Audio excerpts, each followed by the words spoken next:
Hello friends, नमस्कार दोस्तों।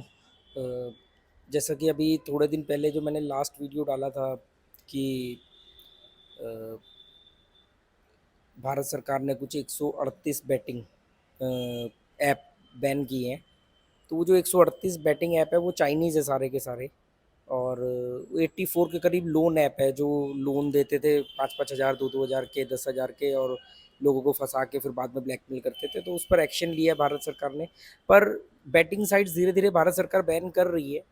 जैसे 2 महीने पहले भी आपको मालूम है कि कुछ बड़ी साइट्स बैन करी थी, पर उस समय वो चाइनीज़ नहीं थी सारी।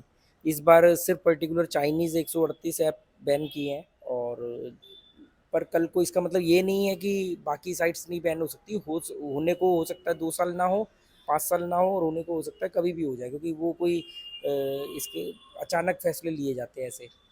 तो मैं इसीलिए आपको मैंने कई टिप दिए थे कि भी आप अपना बैलेंस मत छोड़ा करो, जितना पैसा हार सकते हो उतना ही जमा करो, और जीतने के बाद अपना पूरा पैसा विड्रॉल कर लो। क्योंकि कंपाउंडिंग वगैरह के चक्कर में आप रोज़ रोज़ जमा कराने से बचने के चक्कर में पड़े रहने देते हो। कल को कुछ रूल आ गया, या कल को कोई भी साइट बैन कर दी गई, या गूगल नहीं हटा दी, मान लो कोई रूल वायलेशन की वजह से, तो नुकसान होगा। ऐसे नहीं होगा तो जब तक चल रहा है चल रहा है, पर अगर हो गया तो जैसा मैंने आपको बताया था कि इत्तेफाक से 2 दिन पहले ही, मतलब जिस दिन ये प्लेटफॉर्म बैन हुआ है उससे 2 दिन पहले ही मैंने वीडियो डाला था कि अपने पैसे बच छोड़ा करो। कल को ऐप वगैरह बैन हो गए, या ऐप नहीं, कोई साइट बंद हो गई, गूगल ने हटा दी, या गवर्नमेंट ने बैन लगा दी, या खुद ही साइट ने बैन कर अपने आप को मतलब हटा दिया, साइट बंद हो गई, तो आप लोगों का पैसा डूब जाएगा। तो जितना हार सकते हो उतना जमा करो, और जीतने के बाद एक भी रुपये छोड़ो मत। कंपाउंडिंग के मैं हक में नहीं हूँ। बहुत सारे लोग बोलते हैं कि पता नहीं कोई किसी ने मतलब कंपाउंडिंग में हमने इतना कमाया, उसने इतना कमाया, ये सब करते रहते हैं। पर एक बात आप समझो कि एक्सेप्शन को एग्जाम्पल मानना बंद करो। पहली बात, देखो, दो चीज़ें हैं। पहले तो ये चेक करना कि जो चीज़ें हमें दिखाई जा रही हैं क्या वो बिल्कुल सच है, वैसी ही हैं जैसे हमें दिखाई जा रही है, इसको भी समझना पड़ेगा।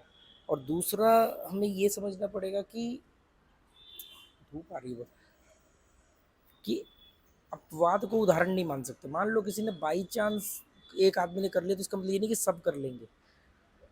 एक का जैकपॉट लगता है, सबका थोड़ी लगता है। एक आदमी जुए में अगर जीत गया, कमा गया, देखो एक दिन जीतना जीतना नहीं है। ओवरऑल, ओवरऑल आप क्या सोचते हो? ओवरऑल आपका कंक्लूजन क्या है? एक दिन जीत गए, 2 दिन जीत गए, 4 दिन जीत गए। आप जब नीचे बैलेंस शीट बनाओगे अपनी, 1 महीने की, 3 महीने की, 6 महीने की, 1 साल की, देखना बैलेंस शीट में आप चाहे 100 बार जीते हो, 100 बार आपने 1000 के 10,000 बनाए हो, पर ओवरऑल आपने बैलेंस शीट में आप माइनस ही रहोगे। 6 महीने में 180 दिन होते हैं। मतलब मेरा कहने का मतलब ये है कि आप जो मर्जी कर लो, ट्रिक और स्ट्रेटेजी से आप जीत तो जाओगे, पर ओवरऑल आप माइनस में रहोगे। और ये एक माइंड गेम है, ये एक साइकोलॉजी है। माइंड गेम को हमेशा साइकोलॉजी से समझा जा सकता है। इसीलिए मैंने ट्रैवल एंड नॉलेज पर जब सबसे पहले कसिनो के वीडियो बनाने शुरू किए थे, तो मैंने उस प्लेलिस्ट का नाम ही साइकोलॉजी ऑफ कसिनो रखा था, कि ये एक मनोविज्ञान है। ट्रिक और स्ट्रेटेजी से क्या होगा कि ये ऐसे जीत जाओगे, वैसे जीत जाओगे, नेबर में जीत जाओगे। अब नेबर में जीत, जो लोग नेबर लगा के जीतते हैं उनसे पूछो क्या हमेशा नेबर लगा के जीतते हैं? फिर तो थंब रूल हो गया ना कि भाई नेबर लगाओ और जीतते चले जाओ। जो लोग डजन में जीतते हैं, तो उनसे पूछो कि क्या हमेशा डजन में जीता जा सकता है? तो फिर तो डजन थंब रूल हो गया, फिर बाकी की चीज़ें क्यों कर रहे हो? कोई भी थंब रूल नहीं है। बात ये कि आप किस समय एंटर कर रहे हो, उस समय जो भी आपका पैटर्न है, अगर वो पैटर्न चल रहा है तो आप जीत जाओगे। उसके अगेंस्ट पैटर्न चल रहा है, आप लगातार ट्राई करोगे, आप हार जाओगे। आप अब ज़्यादा हार गए और आपके पास बैकअप भी है, जब आपका पैटर्न आएगा भी तो पहले तो आपकी रिकवरी चलती रहेगी। 2 घंटे से ज़्यादा हम खेल नहीं सकते लगातार। तो ऐसी कई चीज़ें हैं, मैंने कई चीज़ें लगातार आप लोगों को बताई हैं। देखो, अल्टीमेटली ना इससे निकल जाओ, क्योंकि मैं ना बहुत हैरान होता हूँ, क्योंकि इंस्टाग्राम वगैरह पर जो लोग मुझे मैसेज करते हैं, मैं उनकी जब प्रोफाइल चेक करता हूँ, पहली बात तो जिनकी प्रोफाइल लॉक्ड होती है मैं उनको कोई रिप्लाई नहीं करता, कोई बात नहीं करता। दूसरा, कुछ लोगों की जो प्रोफाइल में देखता हूँ तो वो छोटी-छोटी उम्र के बच्चे हैं, कोई 18 साल, 19 साल, 20 साल, 22 साल। मैं सोच रहा हूँ अभी से ही इनको जुए की लत लग गई है। वो कहता हमें ट्रिक बता दो, हमें स्ट्रैटेजी बता दो, हमें लैपटॉप लेना है, हमें आईफ़ोन लेना है। उनको क्या लग रहा है? क्योंकि उनके एक दोस्त ने जीत के कुछ लिया, ये तो उनको दिख गया। वो कितना हारा है ये नहीं दिख रहा, या आगे कितना हारेगा ये नहीं दिख रहा। ये तो दिख रहा है कि उसने ये जीता, और उसको वो भी दिखा रहा है। तो अल्टीमेटली जुआरी जुआरी का सबसे बड़ा दुश्मन हुआ ना। और एक जीता, उसके 10 दोस्त प्रभावित होकर जुआ खेलने लग गए। फिर वो 10 में से एक जीता, फिर उनसे 10 और नए प्रभावित होने लगे। तो ये गेम तो चल रही है, चेन ऑफ रिएक्शन। अल्टीमेटली कभी भी आज तक कोई जुए का अड्डा या कोई जुए का ऑनलाइन प्लेटफॉर्म लॉस की वजह से बंद नहीं हुआ, कभी भी सोच देख लेना।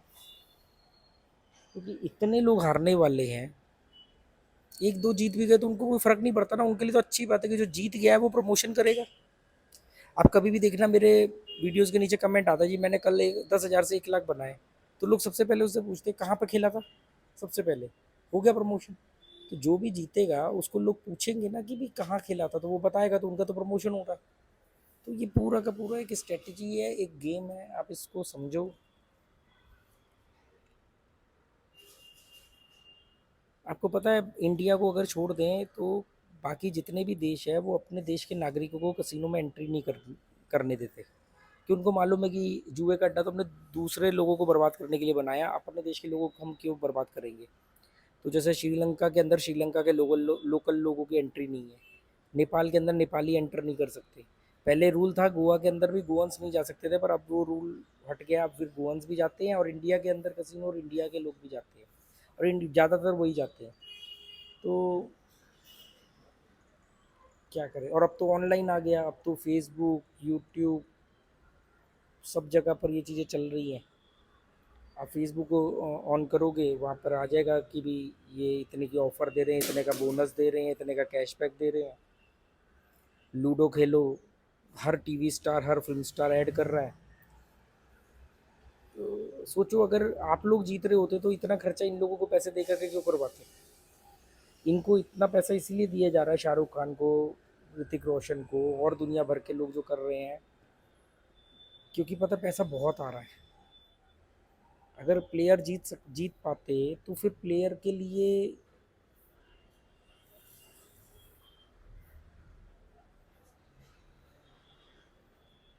बहुत बड़ा ट्रैप है ये बॉस, समझ जाओ, नहीं तो बाद में पछताने के अलावा कुछ नहीं बचेगा। बाकी आपकी मर्जी है। Okay, good bye, thank you.